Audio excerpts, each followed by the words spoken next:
দিয়ে দিয়েছেন। ওয়ামা আরসালনাকা ইল্লা রাহমাতাল লিল আলামিন। আল্লাহ রাব্বুল আলামিন তার মহাগ্রন্থ আল কোরআনে সূরা আম্বিয়ার 107 নম্বর আয়াতে দুনিয়ার সকল মুসলমানদেরকে 1450 বছর আগে দুনিয়ার মুসলমানদেরকে জানিয়ে দিয়েছেন, ও দুনিয়ার মুসলমানরা, আমি আল্লাহ রাব্বুল আলামিন সাইয়্যিদুল মুরসালিন খাতামুন নবিয়্যিন নবী মুহাম্মদুর রাসূলুল্লাহ সাল্লাল্লাহু আলাইহি ওয়াসাল্লামকে দুনিয়ার জমিনে আমি আল্লাহ তাআলা রহমত হিসাবে পাঠিয়েছি। আর বলুন সুবহানাল্লাহ। আল্লাহ রাব্বুল আলামিন নবী মুহাম্মদুর রাসূলুল্লাহ সাল্লাল্লাহু আলাইহি ওয়াসাল্লামকে দুনিয়ার জমিনে পাঠিয়েছেন রহমত হিসাবে।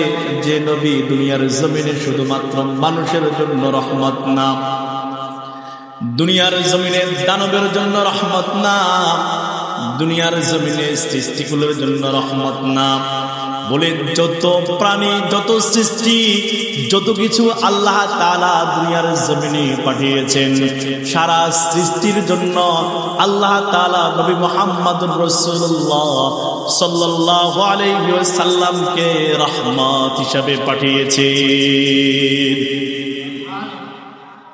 আল্লাহ রাব্বুল আলামিন দুনিয়ার জমিনে নবী মুহাম্মদুর রাসূলুল্লাহ সাল্লাল্লাহু আলাইহি ওয়াসাল্লামকে কোন একটা জাতির জন্য নির্দিষ্ট করে আল্লাহ তাআলা নবীকে রাসূল হিসেবে পাঠাই নাই।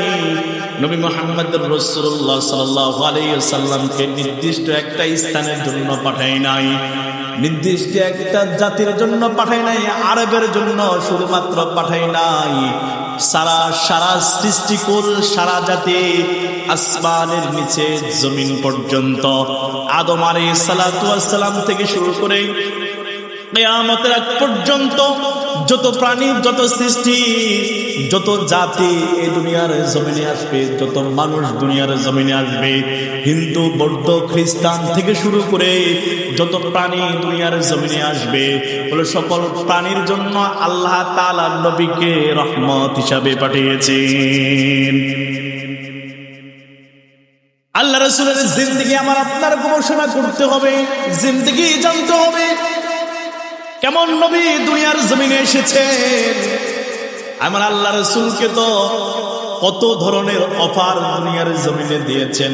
আল্লাহ রাসূল দুনিয়ার জমিনে থেকে আল্লাহর গুণগান গাওয়ার জন্য কোরআনের দাওয়াত দেওয়ার কোনো প্রয়োজন নাই, আল্লাহর দাওয়াত দেওয়ার কোনো প্রয়োজন নাই। হাজার কোটি কোটি মিলিয়ন মিলিয়ন টাকার মালিক তোমাকে বানিয়ে দিব।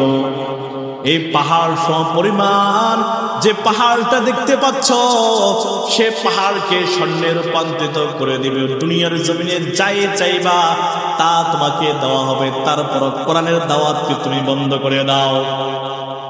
আল্লাহ রাসূল বলেছেন কি, আল্লাহ তাআলা আমাকে দুনিয়ার জমিনে পাঠিয়েছেন একমাত্র রবের গোলামি করার জন্য, রবের দ্বীনি কাজ করার জন্য, কোরআন সুন্নাহর প্রচার প্রসারণ করার জন্য, কোরআনের দাওয়াত দেওয়ার জন্য পাঠিয়েছেন।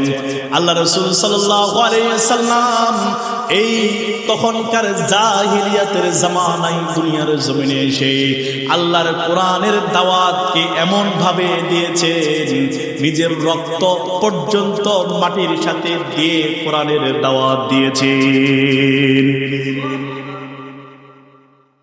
আল্লাহ রাসূল সাল্লাল্লাহু আলাইহি ওয়াসাল্লামের গায়ে পর্যন্ত একটা পিঁপড়া কামড় দিতে হিসাব করে দিত। একটু কষ্ট পাওয়া অনেক হিসাব নিকাশের ছিল। কেবল আল্লাহ তাআলা দুনিয়ার জমিনে স্পেশাল করে দুনিয়ার জমিনে আল্লাহ রাসূলকে পাঠিয়েছেন। 1,24,000 মতান্তরে 2,24,000 পয়গম্বরকে আল্লাহ তাআলা দুনিয়ার জমিনে পাঠিয়েছেন। এই 2,24,000 নবী রাসূল থেকে আল্লাহ তাআলা কেবলমাত্র স্পেশাল একজন প্রধানমন্ত্রী, একজন নেতা, সবচাইতে দামি নেতা, একজন প্রধান হিসেবে আল্লাহ রাসূলকে দুনিয়ার জমিনে পাঠিয়েছেন। সেই রাসূলের একজন উম্মত আমি আপনি হয়েছি, দামি উম্মত, সর্বশ্রেষ্ঠ নবী, সর্বশ্রেষ্ঠ নবীর সর্বশ্রেষ্ঠ উম্মত আমি আপনি দুনিয়ার জমিনে হয়ে এসেছে। এটা আমার আপনার জন্য সৌভাগ্যের বিষয়। আজকে 12 রবিউল আউয়াল আসলে কত ধরনের আল্লাহ রাসূল নিয়ে গবেষণা হয়, জশ্নে জুলুস হয়, মিছিল হয়, মিটিং হয়, কত ধরনের আনন্দ উল্লাস হয়। 12 রবিউল আউয়াল আসলে কত আশিকে রাসূলকে দেখা যায়, অথচ 12 রবিউল আউয়াল পার হওয়ার পর আগামী 12 রবিউল আউয়াল পর্যন্ত ওই আশিকে রাসূলকে মসজিদ কেন কোনো দিনী কাজে পর্যন্ত পাওয়া যায় না। যারা বলেন ঠিক কিনা? আর 12 রবিউল আউয়ালের উপর ডিপেন্ড করা যাবে না। আল্লাহ রাসূলের সিরাত আমার আপনার প্রত্যেকের জানতে হবে। নবী মুহাম্মদুর রাসূলুল্লাহ সাল্লাল্লাহু আলাইহি ওয়াসাল্লাম তো এই কথা বলে দেই নাই, ও আমার উম্মতেরা, ও সাহাবায়ে কেরামরা, আমি যখন দুনিয়ার জমিন থেকে চলে যাওয়ার পর আমার জন্ম মৃত্যু নিয়ে তোমরা দুনিয়ার জমিনে বড় বড় উরুস করবা, বড় বড় আনন্দ উল্লাসের আয়োজন করবা, জশ্নে জুলুস করবা, মিছিল করবা, মিটিং করবা, মানুষকে দেখাবা আমি তো আশিকে রাসূল, আমার চাইতে বড় আশিকে রাসূল দুনিয়ার জমিনে কেউ নাই। আল্লাহ তো এই কথা দেয় নাই, আল্লাহ তো এই কথা বলে নাই, বলকে বলেছে আল্লাহ রাসূলের উপর বেশি বেশি দরুদ পড়ো, আল্লাহ রাসূলকে বেশি বেশি স্মরণ করো। আল্লাহ রাসূলের যে সিরাত ছিল, নবীর যে আদর্শ ছিল, সেই আদর্শগুলোকে গ্রহণ করো। নবী আলাইহিস সালাতু ওয়াস সালাম যে আদর্শ দুনিয়ার জমিনে রেখে গিয়েছেন, সেই আদর্শগুলোকে বাস্তবায়ন করো। আজকে 12 রবিউল আউয়াল আসলে সবকিছু করি, অথচ 12 রবিউল আউয়ালের উপর কোনো সীমাবদ্ধ না। আমার রাসূল কেমন ছিলেন 63 বছর হায়াতের জিন্দেগির মধ্যে দেখা যায় আমার রাসূল শুধুমাত্র সিরাত নিয়ে পড়ে থাকে নাই, মসজিদ নিয়ে পড়ে থাকে নাই, মাদ্রাসা নিয়ে পড়ে থাকে নাই, দ্বীনি দাওয়াত নিয়ে পড়ে থাকে নাই। আমার রাসূলের আদর্শ এমন ছিল, যখনই কাফের মুশরিকদের বিরুদ্ধে যুদ্ধের প্রয়োজন হয়েছে, কাফের মুশরিকরা যখন কোরআনের উপর আঘাত করেছে, আল্লাহ রাসূলকে নিয়ে কটূক্তি করেছে, আল্লাহর সাথে সরাসরি বিদ্রোহ করেছে, আল্লাহর সাথে বেঈমানি করেছে, তখন আমার রাসূল ঘোষণা দিয়েছে ওই সমস্ত কাফের মুশরিকদের সাথে সশরীরে উপস্থিত থেকে যুদ্ধ করতে হবে। যারা বলেন ঠিক কিনা? স্বয়ং আমার রাসূল নবী মুহাম্মদ রাসূলুল্লাহ সাল্লাল্লাহু আলাইহি ওয়াসাল্লাম স্বয়ং তিনি যুদ্ধের ময়দানের সেনাপতির দায়িত্ব নিয়েছেন, সেনা প্রধানের দায়িত্ব নিয়েছেন। সকল সৈন্য সাহাবায়ে কেরামদেরকে সাথে নিয়ে সেনাপতির দায়িত্ব নিয়ে যুদ্ধের ময়দানে ঝাঁপিয়ে পড়েছেন। সে রাসূল ছিলেন এমনই রাসূল, দ্বীনি কাজের, আল্লাহর কোরআনের কাজে যেখানে প্রয়োজন ছিল সেখানে আমার রাসূল উপস্থিত ছিলেন। শুধু একটার উপর সীমাবদ্ধ ছিল না। আমার ওই কথা বলার উদ্দেশ্য না, আমার উদ্দেশ্য একটাই, আল্লাহ রাসূলের সিরাত জানতে হবে, সিরাতকে পরিপূর্ণ বুঝতে হবে, নবীর আদর্শ নিয়ে গবেষণা করতে হবে।